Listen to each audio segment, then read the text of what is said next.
Hello everyone. Practice set आपण 3.5 आता सुरू करणार आहोत.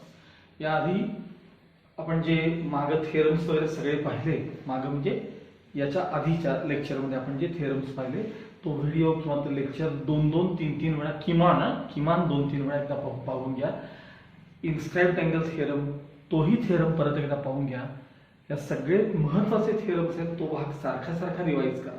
ठीक आहे, कारण त्याशिवाय ते वापरायला येत नाही. ते फार सोपं आहे पण ते वापरायला येत नाही मुलांना. प्रॅक्टिस असल्याशिवाय वापरता येत. फर्स्ट क्वेश्चन बघा. In the figure ray P Q touches the circle at point Q, म्हणजे टँजंट आहे.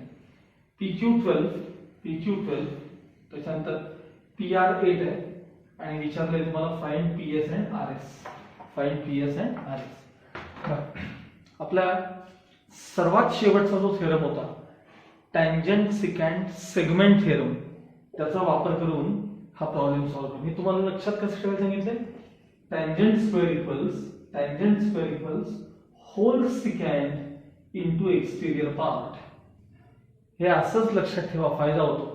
Tangent square equals whole secant into exterior part. ह्यानं आपण तो प्रॉब्लेम सॉल्व्ह करणार. लक्षात ठेवा.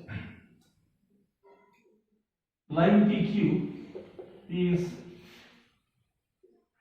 tangent to the circle.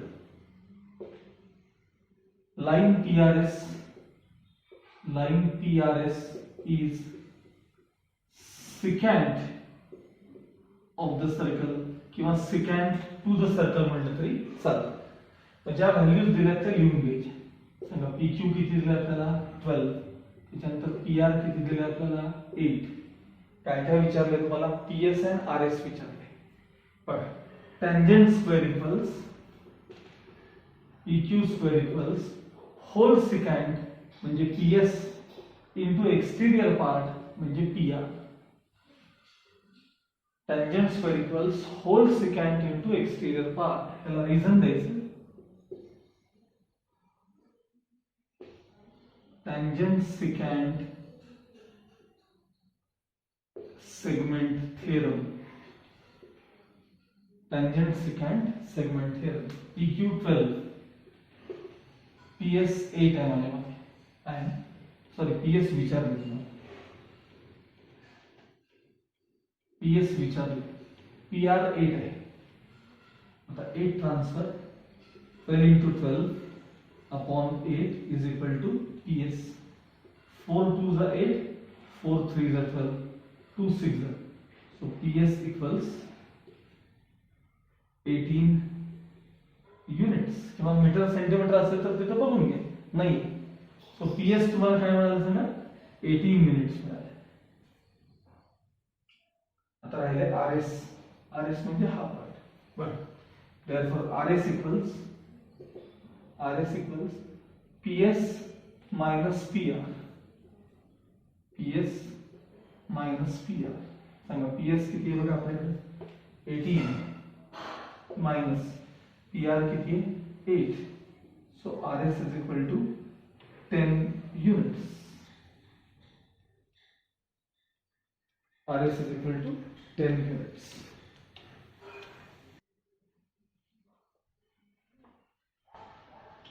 बघ, सेकंड क्वेश्चन. त्यामध्ये दोन प्रॉब्लेम्स आहेत. त्यातला फर्स्ट बघूया आपण. Chord MN and chord RS हे दोन्ही chords intersect at point D असं म्हणलेलं आहे. त्यातला पहिला क्वेश्चन बघा. RD15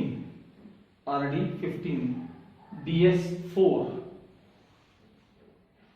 MD8 फाइंड DN असं तुम्हाला त्याने विचारलं. Find DN. But question number 2 त्यातला first, chords RS and MN intersect each other at point D. काय काय दिले बघा तुम्हाला आता. RD15 DS4 MD8 आणि DN विचारलंय तुम्हाला. मी त्याला X अज्युम केले. मग इंटरनल डिव्हिजन ऑफ कॉर्ड्स असा एक मागे थिअरम झालाय बघा आपल्याला, इंटरनल डिव्हिजन ऑफ कॉर्ड्स, तो थिअरम बघून घ्या. Therefore MD into DN is equal to RD into DS, RD into DS.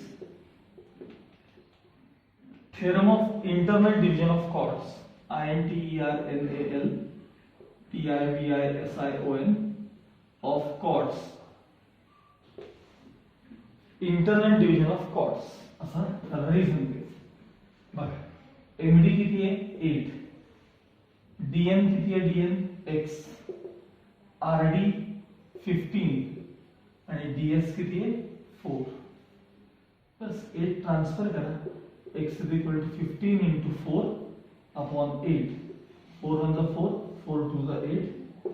15 by 2 म्हणजे 7.5. आता x म्हणजे काय होतं सांगा, त्यामध्ये dn होतं. Therefore dn equals 7.5 units. हा झाला त्यातला पहिला क्वेश्चन.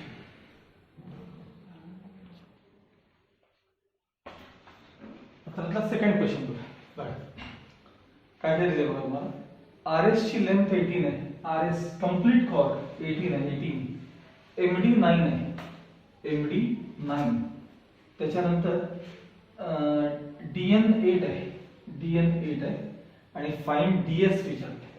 आता डीएस विचारले तर आम्ही एक्स म्हणलं. आता मला सांगा आर एस किती आहे 18, मग त्यातले एक्स केल्यावर राहिले किती सांगा, 18 मायनस एक्स. बघा टोटल कॉर्डची लेंथ 18 आहे, त्यातनं एक्स केले किती राहिले, 18 मायनस एक्स शिल्लक राहिले. ठीक आहे. आणि डी फाइंड डीएस तुम्हाला त्यांनी विचारलं. बघा chords R S and M N intersect each other at point D. त्याच्यानंतर काय काय दिले त्यांनी बघा सांगा. आर एस किती दिले तुम्हाला 18 आर एस. त्याच्यानंतर एमडी किती दिले आपल्याला बघा, एमडी 9. डीएन किती दिले बघा 8. आता मी लेट सांगा डीएस ला काय अज्युम केलं आपण, एक्स अज्युम केलं. तर आरडी किती असेल, therefore RD equals RS minus DS. Figure मध्ये बघा आरएस मायनस डीएस. मग आता आरएस किती आहे 18 मायनस डीएस किती आहे सांगा एक्स, म्हणजे आरडी तुम्हाला मिळालं. आता मगाशीच आपला theorem of internal division of chords वापरायचा. बघा RD into DS, RD into DS is equal to MD into DN, MD into TN. मग असं रिझन द्यायचे, theorem of internal division of chords किंवा नुसतं इंटरनल डिव्हिजन ऑफ कॉर्ड्स म्हटलं तरी चालतं. चला आरडी किती आहे सांगा 18 मायनस एक्स इंटू डीएस किती आहे सांगा एक्स. एमडी किती आहे 9, डीएन किती आहे 8. ब्रॅकेट ओपन करा, 18 into x 18x minus x square, 9 8 70. आपण हे सगळं आरएचएस मध्ये लिहूया, म्हणजे मायनस से प्लस एक्स स्क्वेअर झाले, 18x मायनस झाले आणि ऑलरेडी तिथं प्लस 72 आहेतच ना. आता इक्वल टू 0 इकडे लिहिलं काय आणि तिकडे लिहिलं काय एकच, कुठेही गेलं तरी चालतं इक्वल टू 0. आता ह्याला स्प्लिट करायचं आहे, टोटल 18 यायला पाहिजे. टोटल काय यायला पाहिजे 18 यायला पाहिजे. 72 ला 12 6 जा 72, 72 ला स्प्लिट करा, टोटल 18 यायला पाहिजे. 12 6 जा 72, 12 plus 6 18 minus 12 minus 6 x square minus 12x minus 6x minus sorry plus 72 is equal to 0. x common, x minus 12 minus 6 common, x minus 12. पुढच्या ब्रॅकेट मध्ये x minus 6 is equal to 0. दोघांचा product 0 आहे, either first term 0 और second term 0.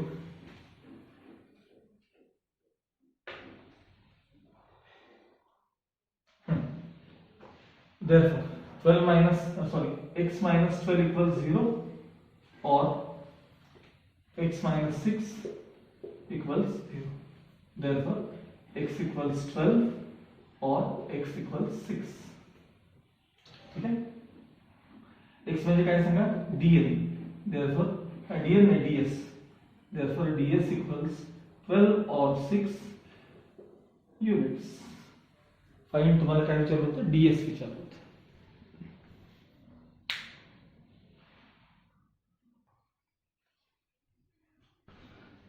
Third question. In the figure 3.79, O is the center of circle. O is the center of circle, and B is a point of contact. B is a point of contact म्हणजे ती line tangent आहे. OE perpendicular AD. OE perpendicular AD. AB 12. AB 12. AC 8. AC 8. Find AD, DC आणि DE तुम्हाला विचारलेलं आहे. या तीन गोष्टी विचारल्या आहेत. सोपा आहे हा इक्वेशन, सोपा आहे. बघा, segment AB is tangent. Segment AB is tangent to the circle with center O. Segment AB is tangent to the circle with center O. ठीक है. Line ACD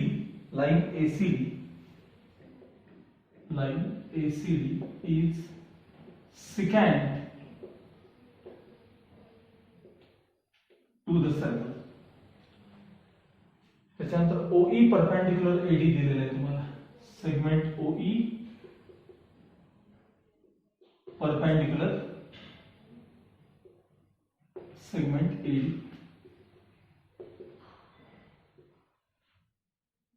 आता काही व्हॅल्यूज दिल्या आहेत त्या लिहून घ्यायची.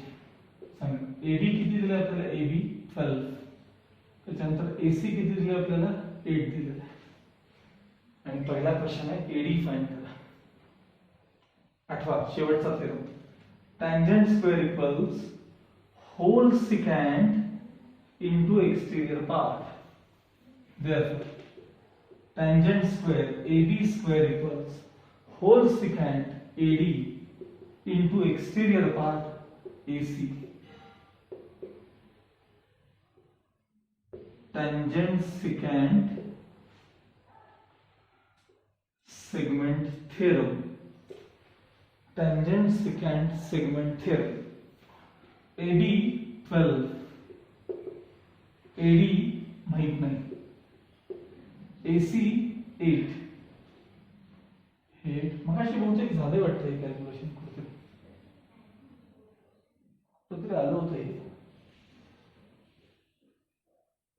ओके ठीक आहे. 12 into 12 upon 8 is equal to 80. 4 2s are 8, 4 3s are 12, 2 6s are. So AD equals 18 units.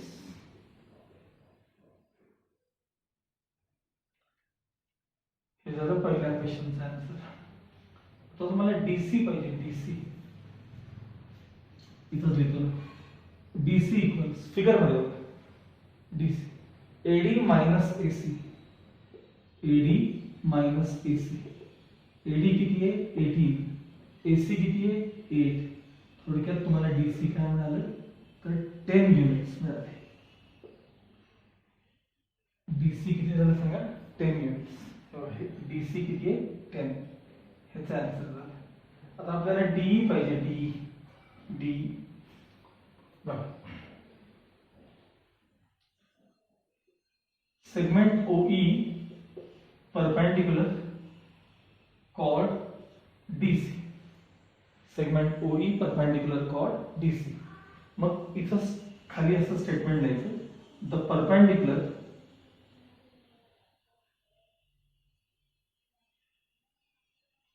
drawn from the center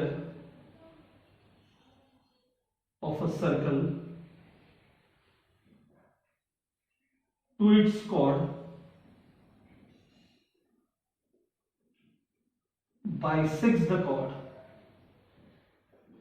काय लिहायचं, the perpendicular drawn from the center of a circle to its chord bisects the chord. आता OE या chord वरती perpendicular आहे. त्यामुळे कॉट D C E या point पाशी बायसेक्ट होणार, म्हणजे डीई ची लेंथ किती असणार, therefore DE equals half of DC असणार, हाफ ऑफ डीसी.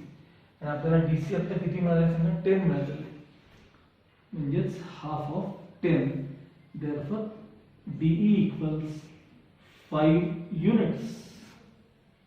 देअरफॉर हे तुमचं तिसरा answer, DE equals 5 units.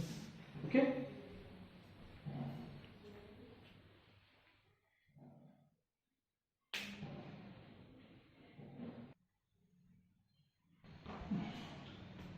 Fourth question बघा.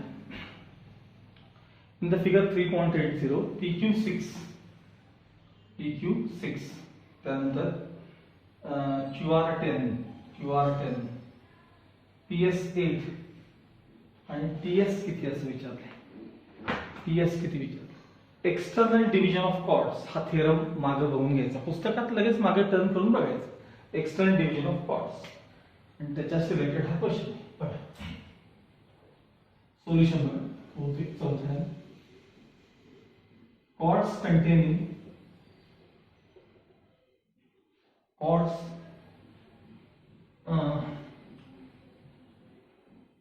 तो आपण सरळ लाइन्स म्हणूया, त्याला सोप्या भाषेत लाइन्स म्हणू. लाइन्स PS अँड RQ म्हणजे तुम्हाला भाषा सोपी होते. Lines PS and RQ intersect each other at point P in the exterior of the circle.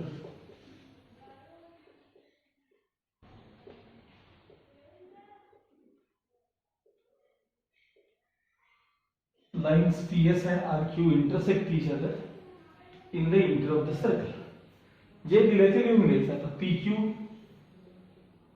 सांगा, PQ किती आहे 6, QR किती आहे बघा, QR 10, PS किती आहे सांगा, PS 8. आणि काय विचारलंय तुम्हाला, TS किती असं तुम्हाला त्यांनी विचारलेलं आहे. आता मला सांगा, ही जी ऍडिशन आहे की PR ही आधी आपण करून ठेवूया, ती तुम्हाला पुढे लागणार आहे. देअरफॉर PR इक्वल्स सांगा, PR इक्वल्स काय काय सांगा, त्यात कोणाकोणाची ऍडिशन आहे, PQ प्लस QR. PQ किती आहे 6, QR किती आहे 10, म्हणजे थोडक्यात तुम्हाला PR किती मिळालं 16 युनिट्स. आता आपण एक्सटर्नल डिव्हिजन ऑफ कॉर्ड्सचा थेरम वापरूया. काय सांगितलं लक्षात ठेवा तुम्ही, whole secant into exterior part is equal to whole secant into exterior part. Therefore, PT whole secant into exterior part PS पुन्हा whole secant PR into exterior part PQ. Reason द्यायचं त्याला, theorem of इथं लिहितो मी external division of chords असं त्याला reason द्यायचं. Theorem of external division of chords. PT as it is, PT as it is. PS किती आहे 8, PR किती आहे बघा इथे मिळवून ठेवलं आपण त्यासाठी ऍडिशन. PR किती आहे 16 आणि PQ किती आहे 6. 8 ट्रान्सफर करा म्हणजे PT equals 16 into 6 upon 8. Therefore, 8 1 8, 8 2 16, 6 2 12. PT मिळालं तुम्हाला 12. आपल्याला PT विचारलेलं नाही आणि TS विचारलेलं आहे. काय विचारलं तुम्हाला TS. Therefore, आता TS म्हणजे PT minus PS. PT minus PS. समोर ते ज्या वेळेस मी असं प्लस मायनस करून दाखवतो ना, तर ते कोणते पॉइंट्स कोलिन आहेत ते ब्रॅकेट मध्ये लिहित जावा, म्हणजे P dash S dash T असं समोर लिहायचं. हा सांगा PT किती मिळालं होतं आपल्याला 12 मायनस PS किती आहे 8, final answer TS is equal to 4 units. TS is equal to 4 units. Okay.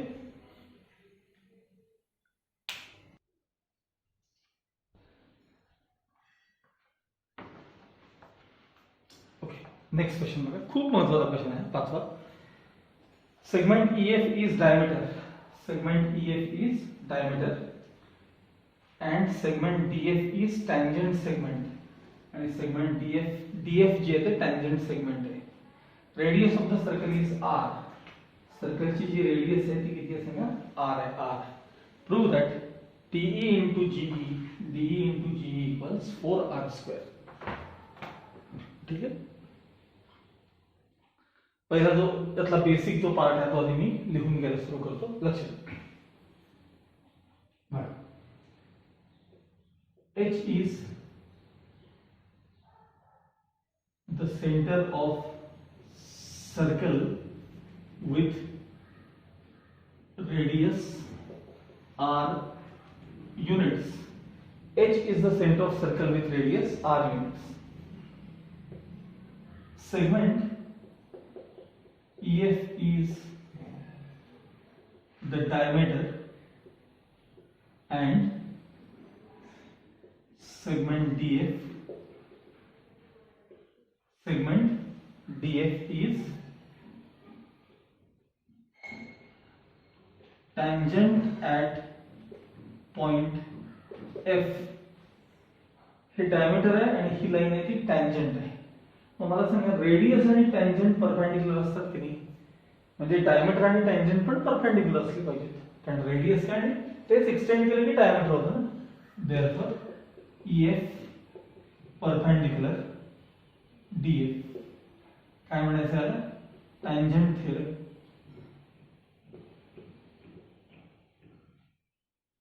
ठीक आहे. आता मला सांगा EF डायमीटर असल्यामुळे EF ची लेंथ किती असेल सांगा, ट्वाइस R. EF ची लेंथ किती असेल तर ते ट्वाइस R असेल, कारण ते डायमीटर आहे, रेडियसच्या डबल असणार आहे. आता ही जी लाईन आहे ना DGE, ही लाईन सिकँड आहे. Line DGE is secant to the circle. Line DGE is secant to the circle. मग आपण सर्वात शेवटचा आपला थिअरम काय पाहिलाय सांगा, टँजंट सिकँट सेगमेंट थिअरम असं नाव आहे त्याचं. टँजंट स्क्वेअर इक्वल्स, म्हणून मी सांगतो असं लक्षात ठेवा, tangent square equals whole secant into exterior part. Therefore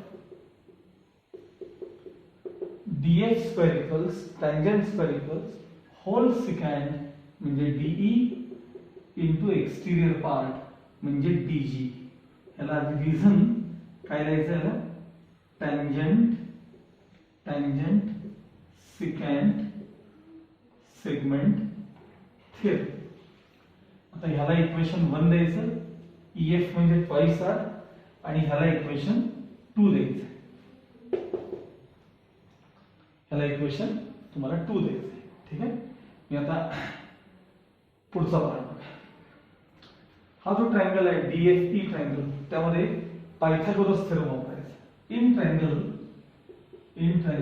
DFE सांगा, पायथागोरस थेरम सांगा. DE square equals